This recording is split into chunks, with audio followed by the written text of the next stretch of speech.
Hello, friends and fellow lovers of all things beachy.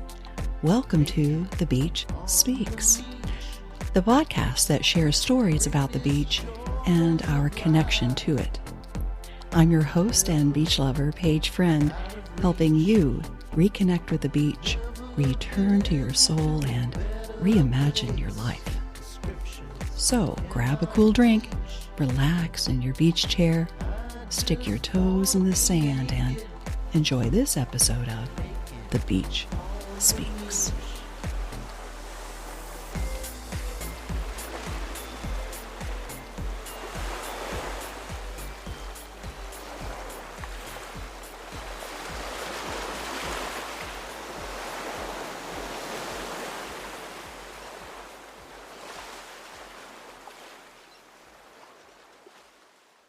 Hey, beach lover.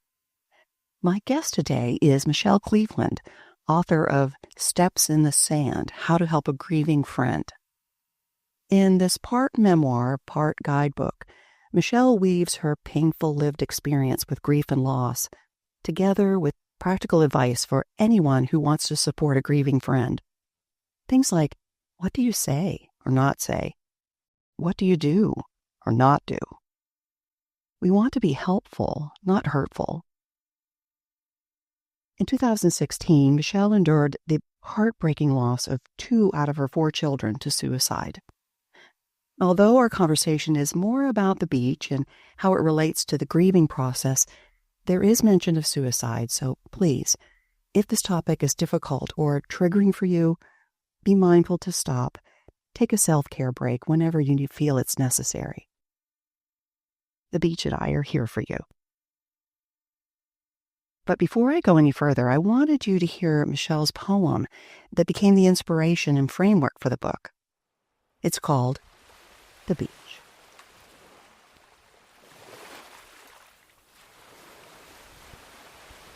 It feels like you're drowning in the middle of an ocean, the currents tossing you in every direction. You hope hands will reach out and pull you to the surface, or even guide you to shallow water. Somehow, you find yourself within sight of the shore and many helping hands thinking you can make the rest of the way safely. Others realize that there are waves that can still pull you under. So, they swim with you to the water's edge. Only a few remain until you are upright, walking with the sand beneath your feet.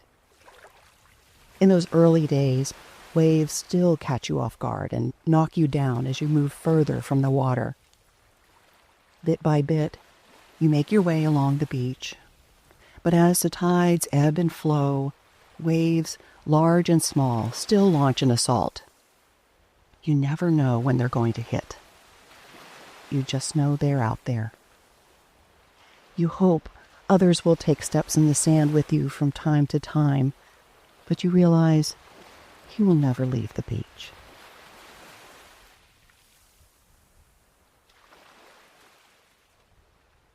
Hi, Michelle. Welcome to the podcast. How are you? I'm doing really well, thank you. Oh, that's wonderful. Where are you right now? You're not by the beach, though, are you? No, I'm actually in the Metro Phoenix area out in Arizona. So the opposite of the beach. I'm in the desert. You're in the desert. Okay. Well, we're going to try to bring a little beach to the conversation, if that's okay with you. Absolutely. Yeah, and I do think that it is apropos because that was the most amazing poem about the beach and the inspiration. And I want to start off first with the question that I ask all my guests, and that is, how is the beach speaking to you today? I find that the analogy of the beach is really such a wonderful analogy for life for me. And today I feel like I've been walking along the beach and the waves that were nice and tickling my toes have kind of come and gotten me. I feel like I'm in high tide and in the throes of some really big waves right now. So I know that the calm waters will come again. Yeah, that is so true. We often equate the beach with this peace and serenity and calm and all of that. And it is, especially with the ocean, not always so. And we can walk into that water and be knocked around by the waves. We've had quite a bit Mm-hmm. of that here lately with the hurricanes Yeah. Yeah. and trying to navigate all that comes with that. Well, we are coming together today to talk about your book, which is really your story. Tell me a little bit about the book. I'd say it's a self-help book for good friends. There's a secondary loss when people suffer grief. And it's not necessarily a death, it's any kind of grief, a job loss, a divorce. You lose friends when you're grieving. And it's not that they're not good friends, it's that they don't know what to say or what to do.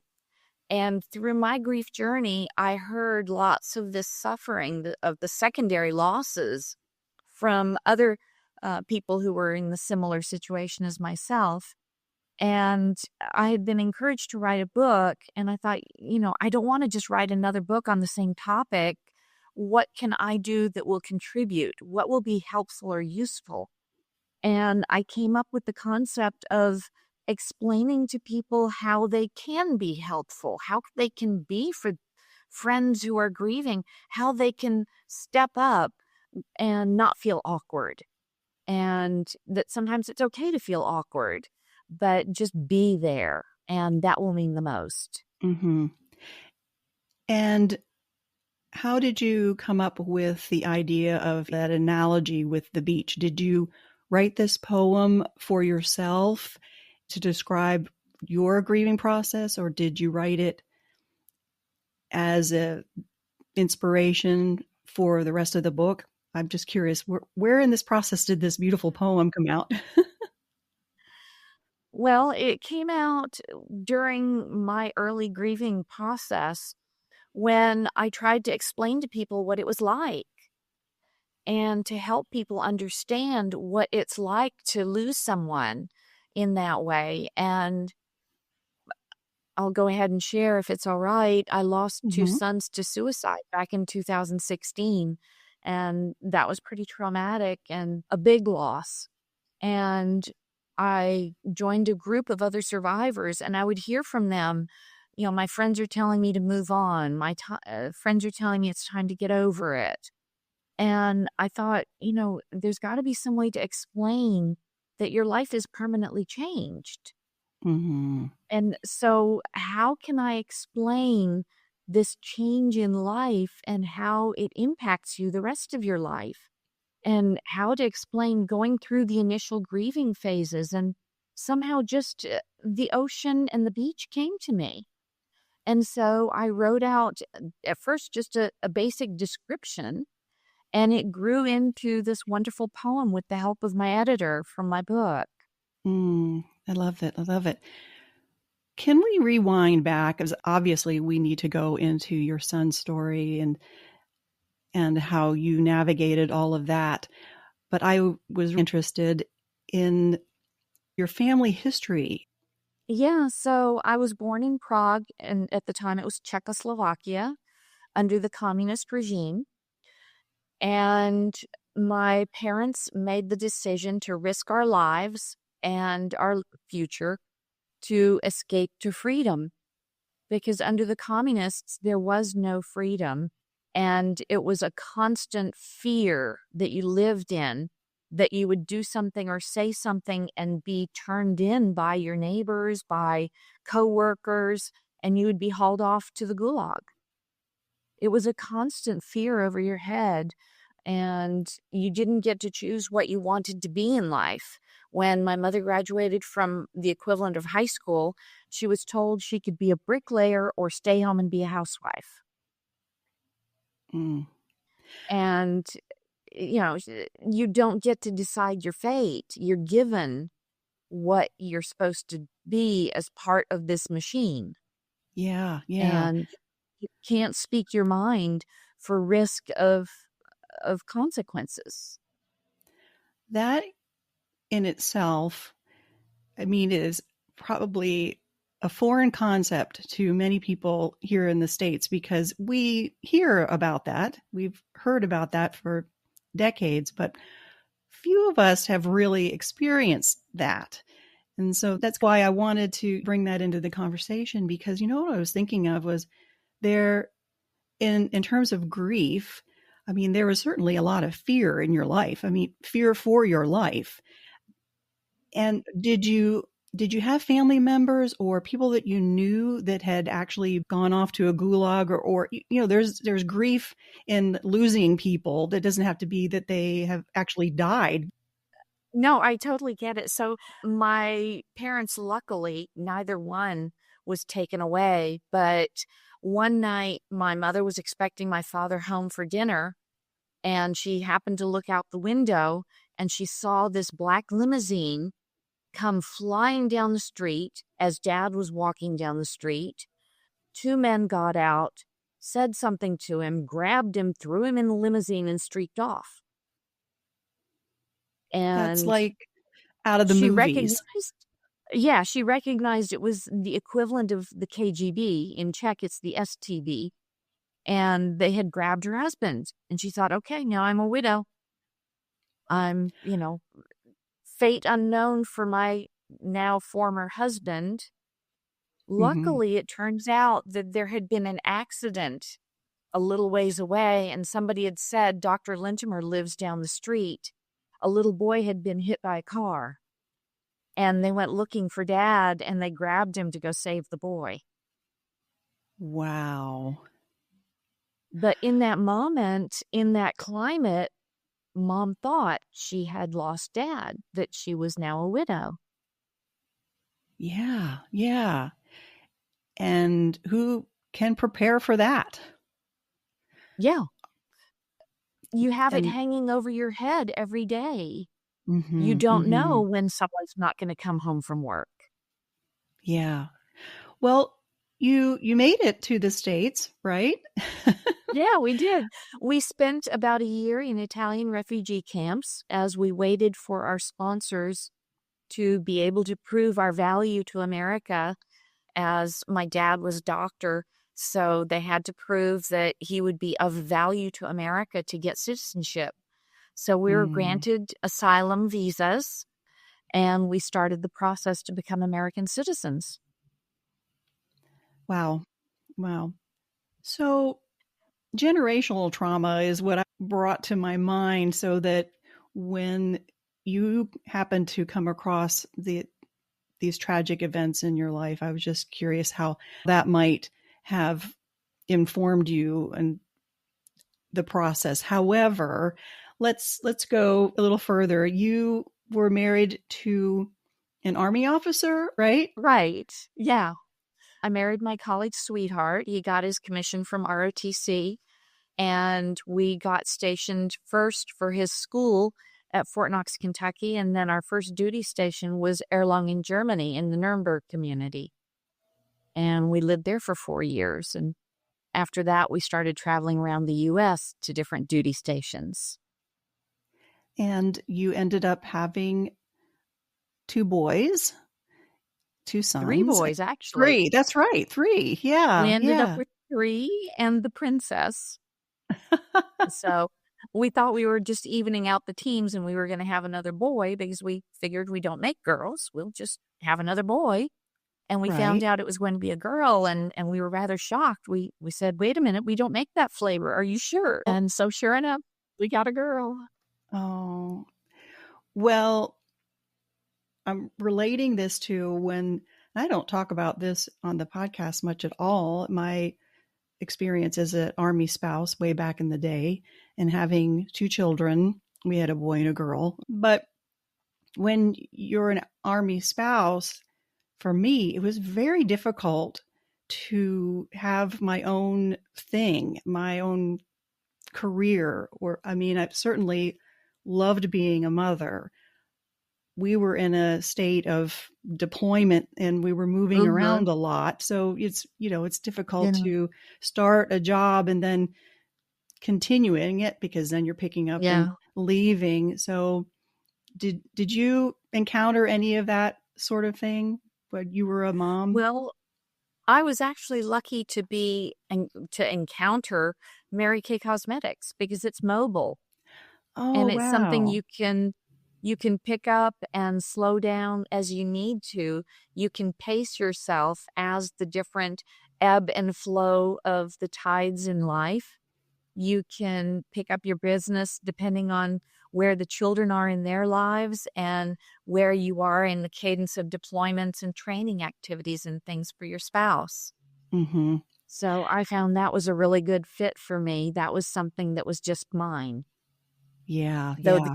the kids did help packing orders and delivering and things like that. Yeah, that was our social life, was somebody having some kind of party, Pampered Chef, Longaberger, Mary Kay, Mhm. you name it. And then were you part of the family support system? That's what we called it back in the day, where you had the Yeah, family, the the tree, phone the phone trees tree. and yeah. Yeah. Early on, I was, but as my husband's jobs changed, for example, when we were at Fort Bragg, he was with the JROTC. He wasn't in a line unit. And he was going all up and down the East Coast inspecting JROTC programs. Mm-hmm. So I still had the deployment cadence, so to speak, but I didn't have the unit of other wives supporting me, and we didn't live on post. And Mm-hmm. then his next assignment was the Pentagon. And again, he wasn't in a line unit, and there really wasn't a coffee group or any phone tree to be part of. So I became more and more removed from the military community and the support of other military spouses and just living out in the civilian world. And the biggest challenge there is everybody thinks that you're married and you have a spouse, but you're single parenting, Right. and they don't get that. So Mm-hmm. that was the challenge there. Did you have any training in the grief process or that sort of thing? When I was married to my then husband, we were in the 82nd Airborne. They were deployed to Desert Storm and then Desert Shield. You had uh, the phone tree. You had to be kind of prepared for things that might happen. I would have some wives that very concerned about what happens if my husband doesn't come back, kind of thing, and I felt Yeah. extremely ill-equipped to handle any of that. Yeah, I didn't get any training or anything. Eric also went to Desert Shield and Desert Storm. We were at Fort Hood, Texas for that, and I had a toddler at the time. And it's very stressful not knowing if you're going to be a single parent with a little baby. And it's something I think they do a better job of now, Mm-hmm. of keeping people in the loop and educating people and supporting people in the military. Mm-hmm. We didn't get much of anything, did we? No, no, and honestly, I don't know that they do much of a better job now.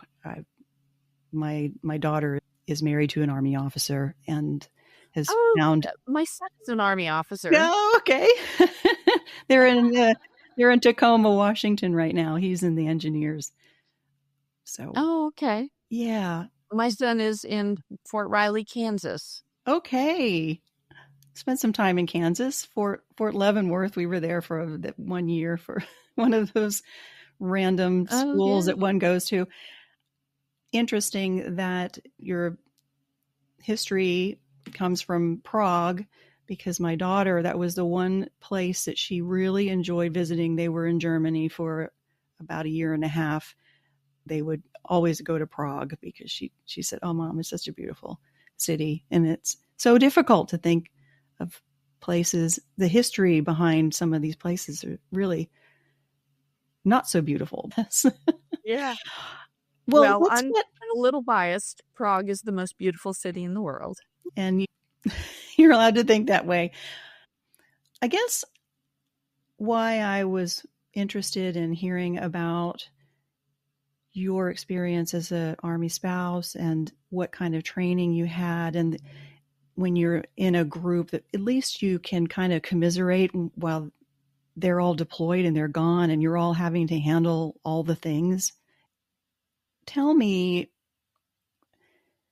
what you experienced, and not really too long ago, was what no mother wants to experience. No parent wants to lose their child. I mean, who prepares you for that? Tell Yeah. me a little bit about Thomas and Nicholas, or just paint me a picture. Thomas was only 18 when we lost him. He was a gamer, and his heart's desire was to grow up to be an author. And he had some books that he was in the process of writing. But he had always been bullied. He was tall and slender, kind of gangly, and he wore glasses. He was the kind of kid that was an easy target, and he was always bullied in school. We didn't know it, but in hindsight, I think he was autistic. My 2 surviving children are autistic, and we tried to get him a diagnosis, but I don't think we pushed hard enough.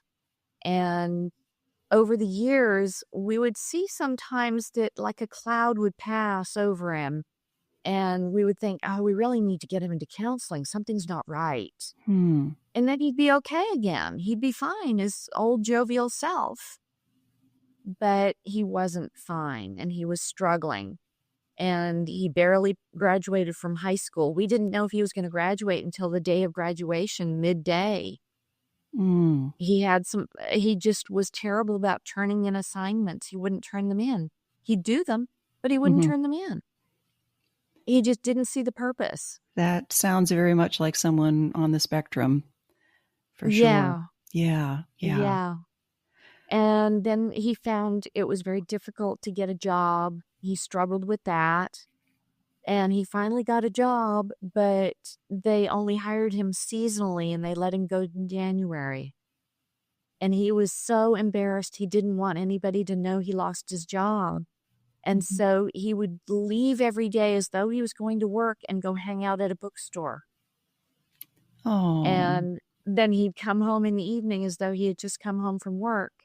And after a while, he wasn't able to keep up the pretense, and he came home not dressed for work.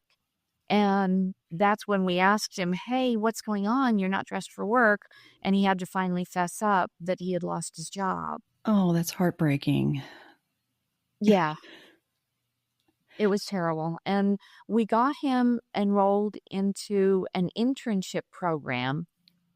And he was just so scared that he would fail again that he took his life the day before the internship program started. He was too scared to try again. Oh, I can't even imagine how you were feeling at that time. I'm sure you were probably thinking, where were the signs? Could we have done something? I mean, all of those things that... Yeah. Well, the signs were there in hindsight, but we would dismiss them because, oh, he was okay. Well, they're the best actors. They don't want you to know that they're not okay. And so they put on the brave face. They don't want to be a burden. They don't want to upset people. Yeah. And this is true of anyone who's contemplating ending their life. They don't want to let people know. They want everybody to think they're okay. They don't want to share their burden. I read in your book that he had left you letters. You said he was a writer, and I think that he had been very specific, and that he had, I think 12 letters that he left behind. Tell me a little bit about that. He started writing his suicide notes, 12 of them, letters to each of his friends, to his father and me, his stepfather. He had written letters to his siblings. So 12 different letters to everybody that was important in his life. And he started writing them. The first file was saved at 8 a.m, and the last one was saved at 1 p.m, just before he took his life. So he Oh, had been working on these letters all morning. when you said they were saved, he was typing them out on the computer Oh, on or? the computer. Okay, On okay. the computer, and he left a note. This is the password for my computer, and there are letters on the computer. And he had arranged all the letters on the desktop, Mhm. and he had saved each file with the name of the person, of the recipient that he wanted it to go to. Yeah, that certainly does indicate some forethought and intentionality, and that he really cared about you. And now I'm thinking back on your poem about the beach and the way you structure your book. You intersperse your story and what you went through, and then you give some advice for the reader, your friend, who is trying to help the person that's grieving. I guess this would be one of the waves that really knocks you down, right? I mean, and Yeah. you got thrown into this grief process, and then how long after did you lose Nicholas? Less than 30 days. Oh my. The one triggered the other. Tell me a little bit about Nicholas. Oh, Nicholas was 27. He was an alcoholic and a drug abuser. He had been to rehab, wash, rinse, repeat. Mm-hmm. He was finally in a good place. He was bipolar. He finally got on the right medication. He was clean, dry, sober, and had a job, was living in a sober living community. And he was at that tenuous, I'm getting my feet under me spot when his brother died. Mm-hmm. But Nicholas was an artist. He was a voracious reader. He loved books. And I called him a book pusher. He would go to the library book sales and come back with armloads of books. And I'd say, Nicholas, you have so many books. He'd say, no, no, no, Mom, these are for my friends. This is for so-and-so. His favorite topic is this, and this will get him interested in reading. And he just wanted everybody to have a passion for books like he did. That's so amazing how Yeah. he wanted to share that passion with his Yeah. friends and bring them He into really, his yeah. world. Yeah, he had a heart of gold. He was a musician. He recorded an album. I have Mm-hmm. it. And Oh. it it's about the struggle with alcoholism and redemption and drug addiction. Mm-hmm. And it's very spiritual. He wrote it while he was in rehab. Mm-hmm. And then he recorded it on his MacBook when he got out. And it's just him and his guitar playing his own music. And it's really lovely. But he was so talented. He was a videographer and he edited the videos himself. He had so much talent and so many gifts, but he was also so sensitive. Mm-hmm. And, Yeah. that kind of goes together. On the surface, he was a leader and he was strong and he was always the ringleader of any group. He was the one who got people to go do things and make things happen. Mm-hmm. And he had such a caring heart. But that was also his downfall. Did he? There's another thing that I don't often talk about is addiction and sobriety, and I have that in my story, shall we say, but there is that sense of wanting to be all things to all people, and Yes. to the point of people pleasing to our own detriment. Was he kind of like that? I don't think he was a people pleaser, but he was passionate about people and loved people and cared about people a Mm-hmm. lot. Mm-hmm. He always saw the good in everyone. And no matter how toxic or dangerous people were, he would see the good in them. Mm-hmm. And Mm-hmm. we would tell him, this friend isn't being good to you, or this friend isn't a good person. and he wouldn't believe it because he would always see the good in people. Mhm. And he'd get dragged into associating with the wrong people. Yeah, I can see how that would happen. So Thomas is gone, and then Nicholas I guess in reaction to that, did that just put him in a Yeah. tailspin? Yeah, he was such a heart-centered person that must have really cut him to the core. I mean, talk about a stab of grief to the heart. Yeah. And he was the oldest, and he always felt responsible for his siblings. Oh, okay. Yeah. Well, like I said, nobody expects to survive a child. And regardless of maybe it's a long time illness and then they pass, or just, this an accident or whatever. I mean, the grief is there. What happened then?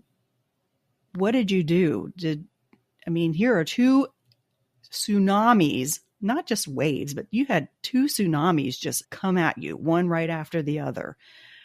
Yeah. And you're drowning, like in your poem. So what happens? What do you do? You try to find the logs and the rafts, the life preservers somewhere in the water. Mm-hmm. And you reach out to people in your community. And hopefully you don't have to reach out, they reach out to you. Mm-hmm. And like I said in the poem, there were so many helping hands that reached down into the tumult and pulled me to the surface. There were so many people who were praying for us, people who would bring food, people who sent cards and letters. And my family at work, I went back to work after only a week after losing Thomas. And then after we lost Nicholas, my boss said, don't come back for at least 2 weeks. But I Mm. needed that family around me. I needed some sense of normalcy so that I could keep putting one foot in front of the other. Yeah, yeah. So those were some of the things that helped you. And that's something that we naturally do for one another. We reach out. We want to comfort. We want to pray. However, there are things that we do that are very well intentioned, but really don't help. So tell us what some of those things are, because I think we all are guilty of doing one of these things when in the presence Yeah. of somebody that's had a really horrific experience. Try to avoid platitudes and anything that starts with at least, Mm. because those things are focusing on the person that's gone, not on the person who's grieving. Mm-hmm. Just try and think about the person who's grieving, and things more like, I understand how hard it is. I can't imagine what you're going through, but I'm there for you. I care. When someone is in those early throes of grief, they don't know what they want to wear every day. And trying to figure out what they need help with is just overwhelming. And so they're not going to reach out, they're not going to call, and they don't want to be a burden. So, something I would say is reach out to them Mm-hmm. and offer very close-ended yes no questions. May I come over right now, or would later be better? Mm-hmm. I was thinking about when you said, I can understand how you're feeling, or I felt this when my mother died, or, they try to equate it to a scenario because they feel like, okay, I know how you felt. But Oh, that I've been told, and yeah. I think you said in your book, don't say that. Yeah. Yeah. So a dear friend in my survivors of suicide group had a coworker, when she went back to work, equate losing her son to suicide with losing her dog. Now, as much as we love our dogs as our own children, you're not grieving the loss of generations to come, of future family events. You're not grieving the same kind of loss. Mm-hmm. And as much as you'd like to understand and show that empathy, you don't have the basis for it. And having any kind of equivalency of loss just doesn't make sense, really, if you stop and think about it. Yes, loss is loss and grief is grief, and you want to show empathy, but equating one kind of grief with another kind of loss just doesn't hit right. Yeah, and then it goes back to like what you were saying. It takes it away from the grieving person, and then all of a sudden you're talking about yourself, and what you really want to do is talk about your friend and comfort Yeah. them. Oh, that's a great way to put it. Right? Yes, Yeah. exactly. It's not about you. It's not about the people that we've lost. Mm-hmm. It's how do we help that person through their grief? Mm-hmm. So say, I can understand that you're feeling so terrible right now. I understand that you're grieving. Mm-hmm. I'd love to be there for you. Would Mm-hmm. it be helpful to come sit with you? Just a yes, no question. Mm-hmm. And don't ask those open-ended, how can I help questions, because Mm-hmm. they don't know what they want to eat, much less what needs doing. So try to think of things that need doing or that may need doing that you could help with, that are in your wheelhouse, that's your strength, that you can let them lean on you for. Yeah, I'm thinking about what we would do in the army days when we would just like to start a food train. And that was usually, if, Mhm. if somebody had a baby or something like that. But it's when you've had a child and you're that's all you can do is take care of this little tiny human. You can't cook, you can't Yeah, clean, maybe you'll take a yeah, shower next week. yeah, yeah. So that's a great analogy for it. Have somebody offer to come over and hold the baby for half an hour so you can take a shower and have some alone time in the bathroom, for God's sake. That's Hmm. Yeah. huge. But when you have a newborn and somebody says, "What can I do? How can I help?" You don't want to ask them to hold the baby for half an hour because you know how much work that is. So Yeah. having a Yeah. family member come who can do that and say, "Here, I'll hold the baby, go take a shower," that's very helpful. But when you don't have family around, who's going to do that? Hmm. And it's the other wives that used to circle the wagons and do that for us. Yeah, exactly. I was also thinking how people will say, not get over it, but oh, soon you'll get over this. I know it's hard, but I don't think that's very helpful either because nobody can understand somebody's grief. I mean, everybody's grief is different, right? Right. And you'll need to respect that. And I mean, maybe I'm off base in that, but tell me more about No, how that goes. your life is changed forever and you have to find a new normal. And your new normal is not going to be anything like your life looked like before. Think about any kind of family gathering. There's going to be a big hole. Somebody's missing.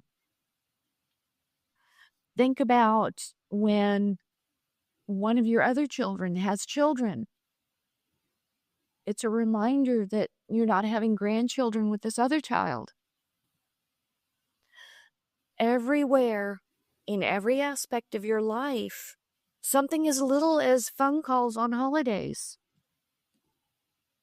Mm-hmm. The phone is silent. The phone is silent. Yeah, that gets me thinking. We often rush in to help our friend in that first week or two or up until the funeral or whatever, and then we kind of leave them. We think, well, we're going to leave them alone to figure out but Yeah. I imagine sometimes that's a little lonely, and maybe it would be helpful to a few weeks down that maybe like if you're not there, maybe the next month or something, send them a card or Yeah, exactly. something. Let them know that you're still thinking about them, you're still there to support them, Hmm. and you understand that they are living in a new world. Hmm. I Hmm. have a friend who lost her husband, a very young widow in her 30s, and you don't expect to lose a spouse that young. And so people say, well, it's time to move on. You'll find someone else. Get over it. But this was the love of her life. Hmm. And you watch for signs of depression. But if they're not in a depression, if they are just that attached and that's their new normal, is living without that person. Hmm. And if they choose to keep that person alive in their daily life, remembering anniversaries and birthdays, then respect that and honor that. And if you have anecdotes to share about the person, don't keep them to yourself. You know, Hmm. hey, I just thought of something so and so used to say, and I thought I'd give you a call and share that. Just when you remember that person and a funny anecdote, pick up the phone or jot it down in a note and share it. Hmm. If it's Yeah. someone who is keeping that person active in their lives, even though they're gone, that's I something to think about. I think about the friend who we were best friends for a number of years, and we talked every day, texting constantly. Uh, she was having some difficulties and then just kind of fell away, and I moved away, and she passed away suddenly from her kidneys just failed. I mean, who knew? She was Oh, 50 years wow. old. For all intents and purposes, everybody thought she was fine. Yeah. That being said, I think she died from grief over having lost her father. She was really having difficulty dealing with that. You hear people who like died of a broken heart, or, you really do internalize that. So be mindful of your physical health. And Oh, absolutely. Yeah. yeah, her mother just seemed to like bounce right back. She just really got back into going to the gym and hanging out with her neighbor friends and stuff. And it wasn't that she was like, yay, my husband's gone. And then, yay, my daughter's gone. She just, it was amazing how, and maybe internally she was keeping it in and outwardly Yeah. dealing with it the way she knew how. I say all that because my friend was a beach lover like me, and she always dreamed of living at the beach. I realized my dream of living at the beach before she even had a chance to. I would go out and watch the sunrise, and anytime that she would come to mind, which was a lot, I would take a picture of that sunrise and I would text it to her mother and I'd say, hey, I'm just thinking about you. Dawn is here right now watching the sunrise with me. And I always wondered, should I really send this? Because I don't want to bring something up. Like maybe she's just, oh gosh, I just finally got over thinking about Dawn. Then all of a sudden I get this text from Paige saying, Dawn is here. You know what I'm saying? Is Yeah. should we be concerned about that or just do it anyway? E- I don't know. Everybody's different, but it's been my experience. You never forget losing a child. They never, never. The hole is never filled. That hole is always there. Yeah. And sometimes knowing that other people remember them is the best thing you can get, is a Mm-hmm. happy thought. Mm-hmm. Well, certainly, any of my messages to her are well intentioned, and I just want to, Yeah. share my experience, and I think it's well received. However, you have two other children then, right? At Yes. this time. Huh? So then you have them to think about. How do you handle that? Well, Rustin was off at college. Actually, no, he was already graduated. He was already a lieutenant in the Army and off at the officer basic course a couple hours away at Fort Benning, now Fort Moore. And so he had all of the people around him who were trained to deal with grief. The chaplain, and nowadays in the Army, they do a lot of grief counseling and grief therapy and things because they've learned over the years how much it impacts the survivors. And so he kept it in a long time, and he didn't avail himself of as much of the resources that were available to him, but he worked through it because of what he had around him and the love of his darling wife. She helped him so much. My daughter, Natalie, on the other hand, struggled more. And she still struggles. She's 23 now. She was 15 when she lost her two best friends. They were very close, very close. And her middle brother, who remained, they weren't very close.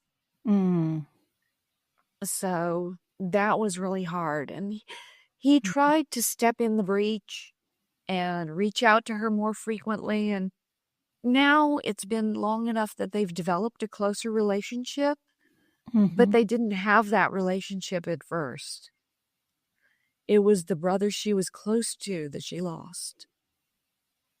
And if you can imagine a freshman in high school, you know, all the turmoil and trying to get through high school is enough of a burden on a kid. And then she loses her two best friends. And within a year, she got a diagnosis of lupus. So going back to health challenges, you know, autoimmune diseases can be triggered with great emotional stress. So would the lupus have stayed dormant had her brothers not died? Were you concerned about her mental health? And I mean, given what Nicholas's reaction to Thomas's death, and then personally, I think I would be super concerned about my surviving children, just kind of watching them like a hawk. Like, are you okay? Are you know what I'm saying? I don't know if that was your experience. I became very much a helicopter parent. And in some ways, losing the two boys when she was 15 brought us closer together because we had that shared grief. And we didn't experience the teenage rebellion versus parents kind of dynamic that you normally would. It changed the dynamic tremendously. So, you know, on the one hand, it gave us a much tighter bond as we worked through that together. But she ended up hospitalized, inpatient twice, outpatient twice. She came to me one night. I'm so proud of her. She came to me one night with a bottle of pills in her hand and woke me up in the middle of the night, stood by my bed and said, "Mom, I need to go to the emergency room. I had these pills and I almost took them all." Oh, wow. So that was the second time she was hospitalized. There is a portion in your book titled "Sometimes There Are Rainbows." And that, when you were talking about how it brought you and your daughter maybe closer, and that it helped maybe ease that teenage angst and that one would have. And if she's dealing with a situation, she knows that she can come to you. I consider maybe like one of those rainbows that happen after the storm. I mean, there's nothing more spectacular than seeing a rainbow over the ocean, or you know, anywhere really. And that represents hope to a lot of people. Tell me about some of the rainbows that emerged from all of this. Well, with Nicholas, he ended up in intensive care after his suicide attempt, and he was with us for another day and a half. And while he was passing, his girlfriend, who was also an alcoholic, happened to be in the same hospital, and somehow word got to her that Nicholas was there in ICU, and she Mm-hmm. asked to see him. And she was in detox Mm. from an alcoholic episode. She had not seen her 2 little boys in months because she couldn't pass a breathalyzer for supervised visitation. Oh. She had 2 little boys, little children. Mm-hmm. And so we allowed her to come and see Nicholas one last time. And, he never gained consciousness, but she just saw him there dying, and she wept and stayed with him for a while. And from that moment, she's not taken another drink. And she now has shared custody of one of her sons and full custody of the other.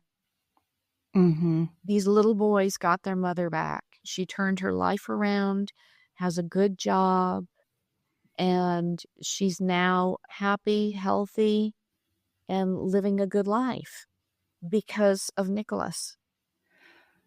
Wow, that is so beautiful. Wow. Yeah, because one who is in the throes of addiction, people say, why do you do that when you have children? Just stop drinking. You've got 2 children. And what people don't understand is they can't stop. The pull of that addiction is so strong that it kind of, anything else is out the window. Even if it's something that they really do, you don't doubt that she loved her children, but Yeah. that really is some sort of miracle. I don't know if you can speak for her, because I don't know what your relationship is with her, but I wonder if maybe her having a community of sober people, I'm assuming she went on into some sort of situation where she got help from others, if that helped in her grief. I mean, because I'm sure she had grief over Nicholas. Yeah. I don't know if she went right into rehab or if it was just enough of a shock that she started. I think she went into rehab from there Mm-hmm. and then got into a sober living community. I know she got into a sober living community and lived there for a year Mm-hmm. before she went out on her own. Is it, we were going back to talking about what you don't say. Is it okay to maybe ask about the rainbows? Is it too soon in the grief period to, talk about the good things, or maybe to try to get people to see the good that's come about from this? Not that they're in a better place or anything like that, because that doesn't work, right? I mean, nobody wants to No. hear that. No. So it I'm just, depends on the person and how Mhm. long it's been since their loss. Some people are ready to hear it and some people are not. You have to really be good at listening to see if they would be receptive to that yet. And some people never will. Mm-hmm. And some people are just so devastated that they can't get to that other side of looking for the rainbows. But sometimes you can gently offer them, hey, this is what's happened to me as a result of experiencing that loss. And I hope it brings you comfort. I find the beach to be very comforting for me as a way to deal with grief or frustration or just stress or what have you, which is one reason I really appreciate the analogy of this grief process with the beach. I was just thinking about when my parents moved to Clearwater, we would go to the beach. And when things were happening with them and my mother passed away suddenly, I would stand in the water and I'd feel the ebb and the flow and thinking, okay, it's all right to feel right now, but the tide's going to take that away. And you just kind of get in with the rhythm of life, the ebbs and flows. That's where I found my comfort. So if anybody knows me, if I'm in a situation where I need to get my head right, I'm running to the beach, but not everybody has that. What helped you to kind of mitigate that grief, not make the loss go away or anything like that? I think you had mentioned you wanted to feel like a sense of normalcy. Maybe that was just your initial thing, but what helped you?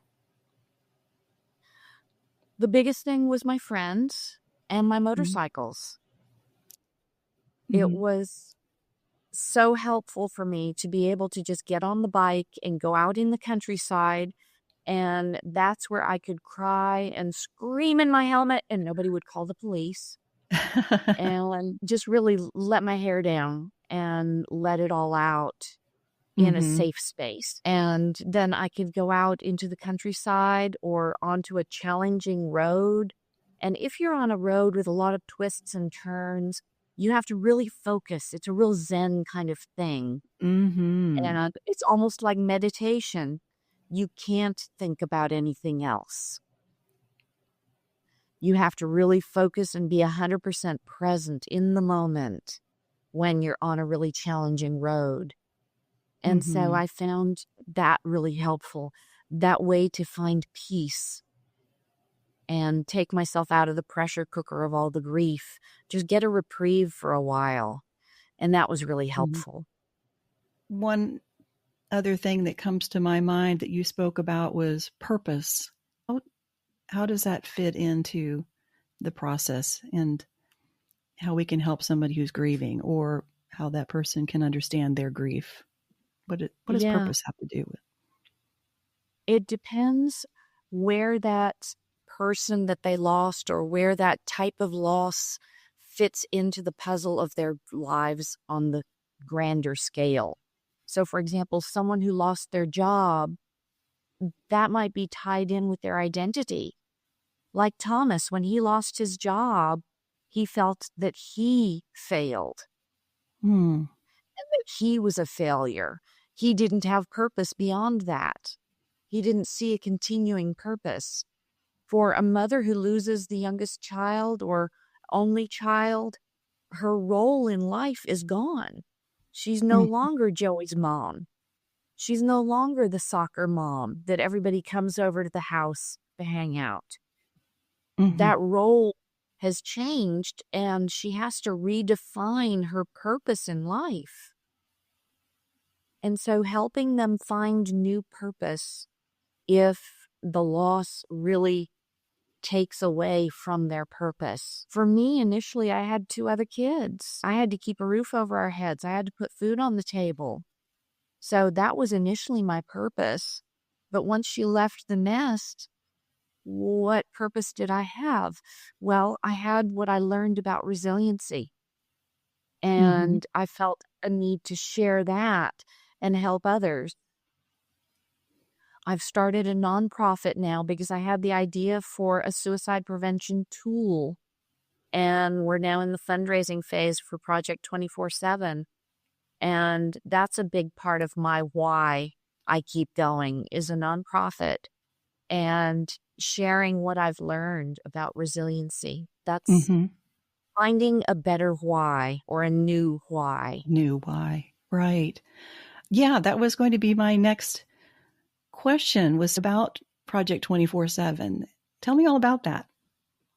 Well, Project 24/7, we're building an application for phones that will take away some of the friction involved with reaching out to your friends.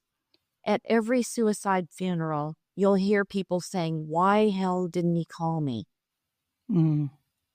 Right? Why didn't they call? And it's about friction. First, you've got to go to your phone and you got to think of who to call. You have to scroll through the contacts and think of who to call. And then you actually have to make the call. And what if that person isn't available? Who do you call next? We make excuses not to call in the first place. Oh, it's too late. Oh, I don't know that person that well. So it occurred to me, set up a group in your phone and label it 24/7. That's your reminder these people want you to call anytime, any day. And then it keeps you from having to scroll in through to look for people to call. But Mm. a colleague said, no, don't just make it a group in your phone contacts, make it an auto dialing app. So that's what we're doing. You activate this application Mm-hmm. and it starts dialing through this designated contacts one at a time to find one person that is available to talk. You know, the hotlines are Yeah. promoted so much because they work. Over Mm. 90% of people, almost 100% of people change their minds if you can get them to talk and show them that they're not painted into a corner. There is a Mm-hmm. path out. And it doesn't have to be the end, that there's other chapters ahead. So just getting them to talk it through will help people change their minds. And who's in a better position than your friends? And then your Right. friends after the fact can circle the wagons and help you through that resolution of whatever that problem is that's got you thinking you're painted in a corner. If somebody is contemplating suicide and thinking they're a burden on people, I don't imagine that they're going to want to call people because I don't want to bother them. I'm just a burden. And then what if you do call and they don't answer? And then you're thinking, see, nobody's there for me kind of thing. And my daughter's worked for the suicide hotline for a while. And she said it's important that you just answered the phone and said, hey, Yes. what's going on? I'm here. Not going to work for everyone, Mm-hmm. but there will be enough people that want to reach out. They just don't know who to call. They don't know what to say. All you need to do is activate the app. And when you set Okay. up the app, there's going to be radio buttons to select which suicide hotline or hotlines you would feel comfortable talking with. So in case your friends aren't available to take that call at that moment, it redirects to a hotline There until you somebody go. Yeah. live gets on the phone. That is just amazing. At what stage are you with the app? Are you still in the fundraising stage? Are you doing crowdfunding for this or is it in development Yeah, now? Mm-hmm. we're doing crowdfunding. We have a GoFundMe, Okay. and we just put that up last week. And we're working with the developer to start application development as soon as we have the funds. So we're standing in the door, to use an analogy from paratroopers in the Army there. We're standing in the door waiting to jump. All okay, Jump Master. Certainly, we want to help you with this GoFundMe. I can put links to everything in the show notes, but if you just briefly tell the listener how they can reach out to you or reach the GoFundMe or what other resources. I know you have a list of resources in your book. So, I mean, definitely go out and get this book because that is gold right there. But tell me about how we can support you in this app and getting it going. Yeah, absolutely. Thank you.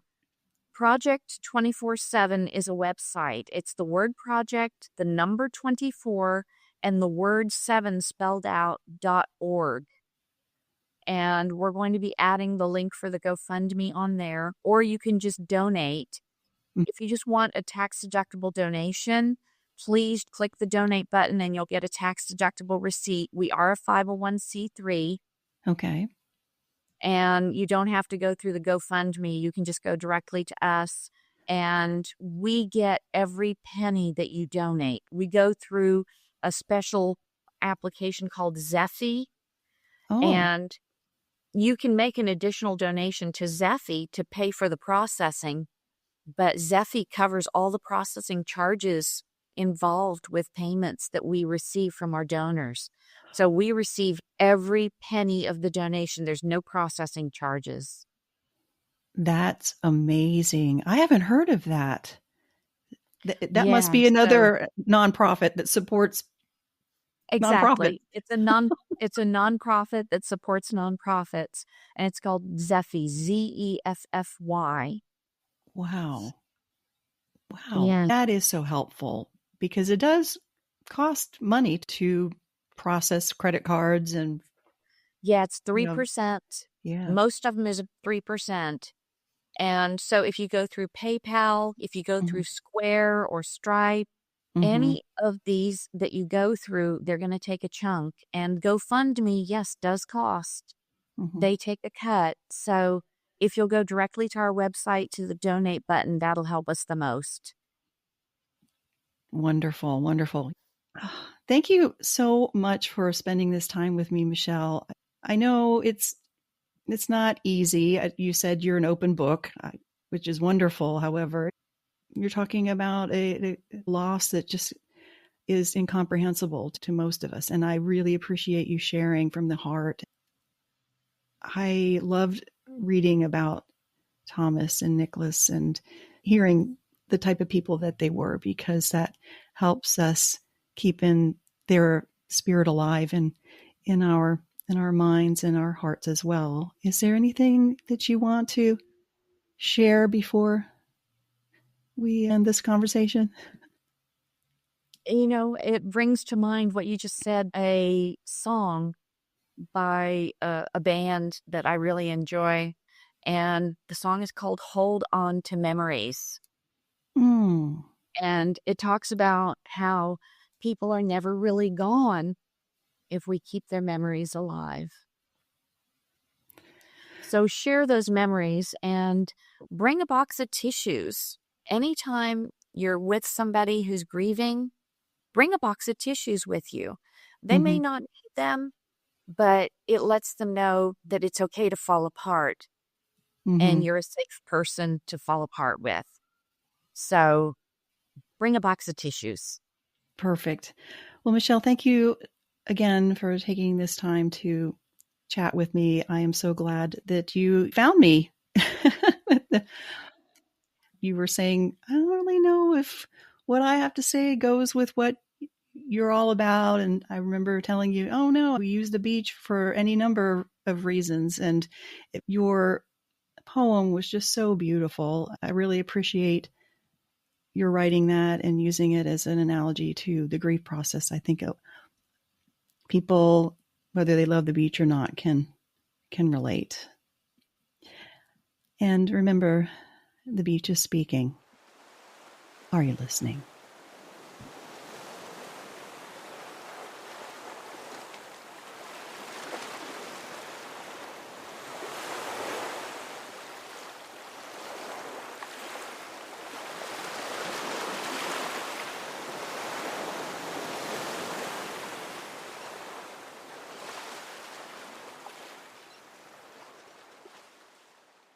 I'm so grateful that Michelle reached out to me to share her story. We don't typically equate the beach with grief. At least, for me, it's not the first thing that comes to mind when I think of the beach. I think of peace, serenity, joy, and connection. Yet, how many of us have found solace and healing from deep discomfort or emotional pain at the beach? Was there ever a time that the beach helped you heal from pain or grief? I would love to hear your story. Tap the link at the top of the show notes to send a text, or click on the voicemail link and send me a voice message. And if you want to support Project 24/7's mission, the links are in the show notes. The beach is speaking.